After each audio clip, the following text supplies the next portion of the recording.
Noong una, isa lamang ang problema ko. Ngayon, dalawa na kayo! Tirada kayo ng tirada! Hindi naman kayo nakikipag-coordinate sa opisina! Ano nangyari? Meron ba kayo nahuli? Wala! Pero no, nakawala ka lang. You shut up! Sawang-sawa na ako sa inyo! Sawang-sawa na rin ako, sir. Ano yun? Ano? Saan ka sawa? Sir, pag nakikipag-coordinate kami, lagi kami nasa setup.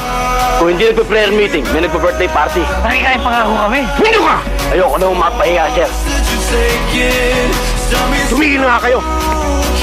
May ahas dito, sir. Tama na yan! May patong ang usigang dito. Bakit ka nakatingin sa akin? Sasaktan ka ba? Kung hindi ka ng polis, sa mga sinabi mo, nakabaong ka na sa lupa! Kung hindi ka lang tenyente, hindi ka pa nagsasalita. May manhole ka na sa ulo. Ah, ganon! Hindi ko pinagdadapuan sa langaw yan.